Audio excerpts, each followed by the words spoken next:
Okay, Ezekiel chapter 34 continued, part 2 we'll call it. This is for the head scratchers, and I'm the head scratcher. This is for Reformed Calvinist tulip people. Lots of questions, Ezekiel 34. Who are the shepherds? Who are the sheep? Who are the scattered sheep? Who is called to shepherd the sheep? Now, for a lack of a shepherd, the sheep were scattered, but we just found out that these sheep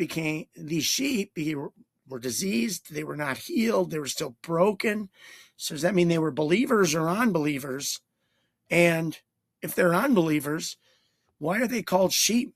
That doesn't match up with the John 10 teaching that the reformers, Calvinists, and tulip people love.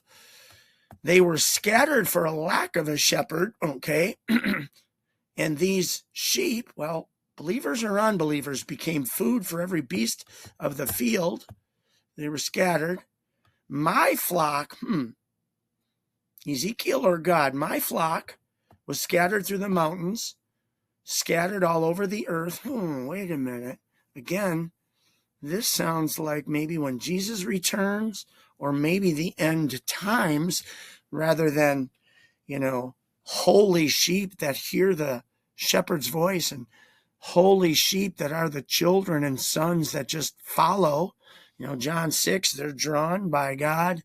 John 10, the sheep hear my voice. Again, those are teachings of the Reformed tulip Calvin people. Therefore, you shepherds, okay, God's talking through Ezekiel, hear the word of the Lord. Wait a minute. Words again? Why is God always using words when he doesn't need to? He can reach into the heart and he can change it. And he can change it to create new desires, wants, new abilities of understanding. Okay.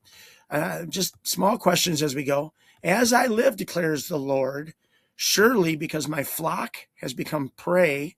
Wait a second. So these born-again Christians that will persevere the flock, they're going to become food?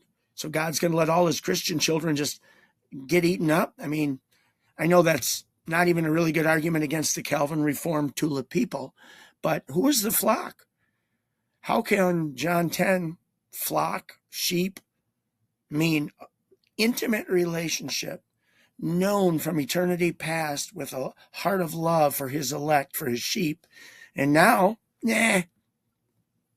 my flock's not important. I just let them go crazy, and even though they're Christians, I'll let them become prey. Okay, they become food for the beasts. They don't have a shepherd.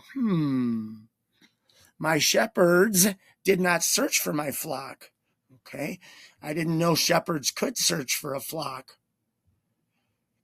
I guess if it was predetermined by decree, the Christian shepherds that's supposed to shepherd people on earth could just innately, accidentally, inbornly know that they're supposed to go out and seek for sheep. Now, are the sheep unbelievers or are they believers? Are they supposed to become believers because of the intimate relationship, unconditional election? My shepherds did not search for my flock, but rather they fed themselves and didn't feed the flock. Therefore, you shepherds, hear the word of the Lord. Well, we'll call that part 2. We'll pick up here when we come back. General head scratcher. Who are the shepherds? Are they born-again believers that have a role? Are they shepherds that were elect to play a role, to service, to become a right-hand worker, completing God's work on earth through men? But hear the word of the Lord. We'll come back. Head scratchers abound. Ezekiel chapter 34, part 2, done.